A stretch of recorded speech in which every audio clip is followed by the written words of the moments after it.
اليوتيوب عنده سر، ولو فهمته فيديوهاتك تقدر تنشر لكل الناس. السر هو انك تخلي اليوتيوب يفهم محتواك عشان خاطر اليوتيوب ينشر فيديوهاتك في المكان الصح. بس النهارده انا مش هشارك معاك سر واحد بس، النهارده انا هشارك معاك 3 اسرار، وانا متاكد انك لو عرفتهم وفهمتهم صح فيديوهاتك هتبدا تترشح لكل الناس وهتاخد ملايين المشاهدات.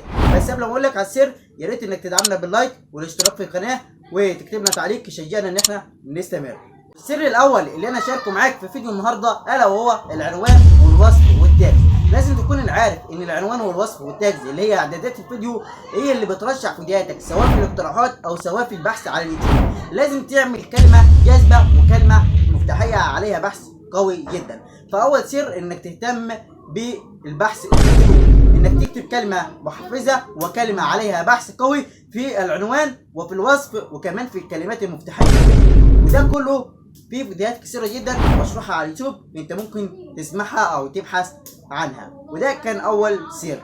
السر الثاني اللي انا هشاركه معاك في فيديو النهارده الا وهي نسبه النقر لمرات الظهور. بعد ما خليت اليوتيوب يرشح فيديوهاتك من خلال العنوان والوصف والتاجز لازم تخلي الناس تضغط على الفيديو وتشاهد الفيديو. عشان خاطر تخلي الناس تضغط على الفيديو وتشاهد الفيديو لازم تحسن من الصوره المصغره. لازم تعمل صوره مصغره فيها على الاقل 3 اشياء. لازم يكون فيها شيء جاذب للانتباه، شيء يخلي الشخص اللي قدامك يسأل نفسه هو الفيديو ده هيفيدني، هو الفيديو ده دلوقتي ايه الموجود جواه، يخلي المشاهد يسأل نفسه اسئله كده.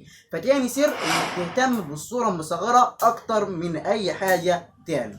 السر الثالث اللي انا شاركه معاك في فيديو النهارده الا وهو نسبه الاحتفاظ بالجمهور. بعد ما خليت ان اليوتيوب يرشح فيديوهاتك وخليت الناس تضغط على الفيديو لازم تخلي الناس اللي ضغط على الفيديو تسمع معاك الفيديو للنهايه. عشان خاطر تخلي الناس تسمع معاك الفيديو للنهايه لازم يكون عندك جذب انتباه في اول 30 ثانيه من الفيديو، لان المشاهد حرفيا سمع اول 30 ثانيه فاعرف ان اليوتيوب هيبدا يخلي الفيديو بتاعك في المقترحات العاليه وهيخلي الفيديو بتاعك من الفيديوهات المهمه فهيبدا يرشح فيديوهاتك لناس اكتر.